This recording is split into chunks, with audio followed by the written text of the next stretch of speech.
It's gotta be Kane! It's gotta be Kane! Hey guys, welcome to Model Monster Wrestling and welcome to my Smackdown live review.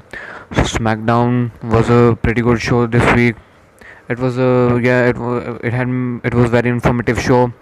So Smackdown started with the Miss TV and the Bludgeon Brothers were there. Miss called the Bludgeon Brothers. They came out and Miss asked about them about their actions last week of them beating Daniel Bryan, but then they just remained quiet and were very intimidating. Miz was kind of afraid with them, and then he said they did very right, and then he showed the clips of Bludgeon Brothers beating Daniel Bryan, and then he showed the first he showed the clips of Bludgeon Brothers and Daniel Bryan's interaction when Bryan was making his entrance and Bludgeon Brothers were exiting from their from match with the Good Brothers, and then he showed the clip of Bludgeon Brothers beating the crap out of Daniel Bryan, and then he mocked Daniel Bryan, but was also afraid of Bludgeon Brothers. Then Daniel Bryan came out and said that shut up Miz and all that shit, and then he said that the Bludgeon Brothers are big and bad, but he has got a heart and he is not afraid of the Bludgeon Brothers and he's not afraid of the Miz. So he says he will face one Bludgeon Brother tonight, and the Bludgeon Brother should tell me who should he face tonight, and then Luke Harper agreed to face Daniel Bryan in the main event of SmackDown Live. It was a pretty good opening segment. It was very good. Bryan's promo was good. Miz was doing fantastic job, and the Bludgeon Brothers character was pretty good. It was very good. So yeah, next up we have Rusev versus Xavier Woods. Um, Rusev, it was a pretty good match. It was just Xavier Woods is a pretty good babyface, and Rusev was kind of working heel. Rusev also cut a promo that AJ Styles was afraid of him, and that's why he attacked it in English last week. So this was a very good match with counter after counter, and at last Xavier Wood missed the walking elbow drop from the ropes, and then Rusev hit the Machka kick on him and put him in an accolade and beat him. And then we had Shinsuke Nakamura's. We have that an announcement that Shinsuke Nakamura will not answer Jeff Hardy's open challenge because he is not cleared to wrestle tonight. Then next up we had Naomi and Lana backstage, and they were discussing about they were just bullshitting. That's what I can say. And then the Glow Squad came in and they say that Naomi and Lana should work together, and then Naomi and Lana teased to work together. It was nothing. It was a nothing segment. Then we had Jeff Hardy cutting promo, and then Jeff Hardy was in the ring and he said that he issued an open challenge. Eric Young came out, and then they both had the match. They were giving me the vibes of 2016 TNA, where they had matches. So yeah, it was a match. It was Eric Young working on Jeff Hardy through commercials, and then Jeff Hardy made a comeback, but then Killian Dane and Wolf tried to get involved, but then Usos came out, which makes sense because Sanity attacked Usos last week. So yeah, they brawled, and then it was a DQ. Eric Young beat uh, Jeff Hardy, and then then the Holla player. It was set up as a tag team match, 6-man tag match, and then bullshit happened because Sanity lost their debut match on SmackDown Live. They lost to Jeff Hardy and the Usos.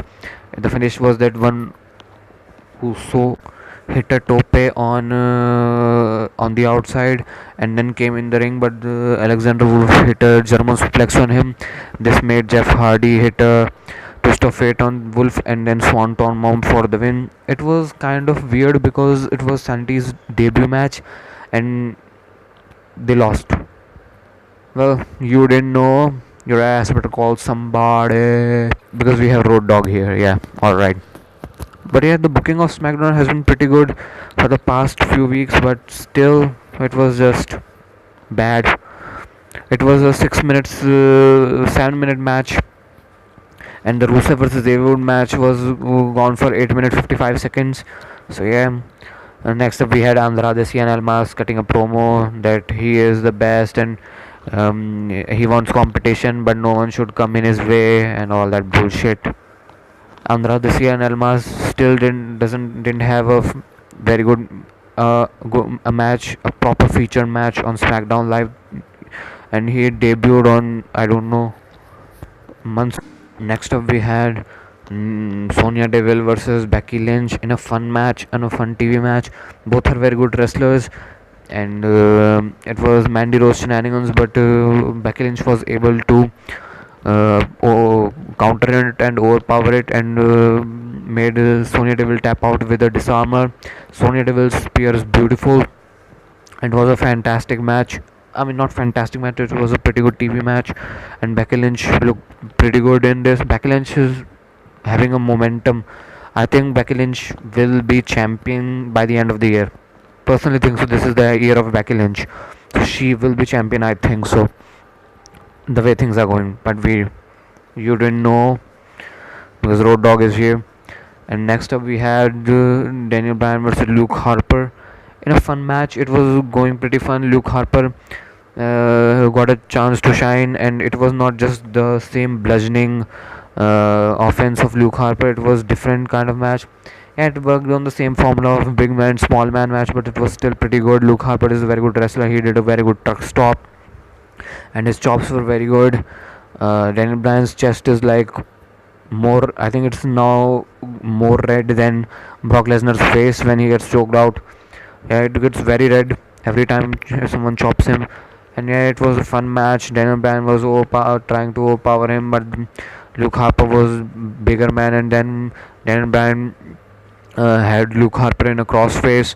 But then Eric Rowan came in and started beating Daniel Bryan, and it was a DQ. And then he continued beating. They both continued beating them, and then it was kind of the same angle which happened on Raw when Drew McIntyre and Dolph Ziggler started attacking Seth Rollins, and then Roman Reigns came to make the save. But I think the match was better on the Raw, but the save was better in this because Kane, it's got to be Kane. Kane is back, and then he started beating the Bludgeon Brothers, but then Bludgeon Brothers was trying to hit a Kane with double choke slam, but then Daniel Bryan hit a drop kick on both of them, and then Kane hit choke slam, and then Daniel Bryan hit a running knee on Eric Rowan, and Kane hit a choke slam on Luke Harper. The Bludgeon Brothers rolled away, and then Keynes was trying to intimidate Daniel Bryan, but then he just opened his arms for the hug, and then Daniel Bryan hugged him, and then it was the reunion of Team Hell No. It was a very fun moment, and then Paige came in, and she said that at Extreme Rules it will be Daniel Bryan and Kane versus the Bludgeon Brothers for the SmackDown Live Tag Team Championship. It is very good because crowd was very hot for Daniel Bryan and Kane, and it can work for heat transference. So now the Bludgeon Brothers will at least get a reaction out of the crowd. So yeah, it was good because Daniel Bryan and Kane are very over with the crowd. Team Hell No is very over with the crowd. We can see by the reaction of the crowd at SmackDown Live.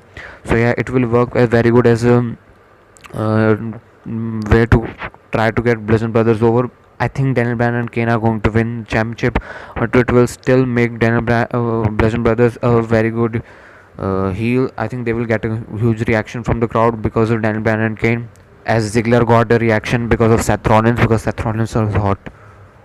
So yeah, this was this week's SmackDown Live review. If I would have to give it a rating, I would give it Smacktastic. Thank you guys. Have a nice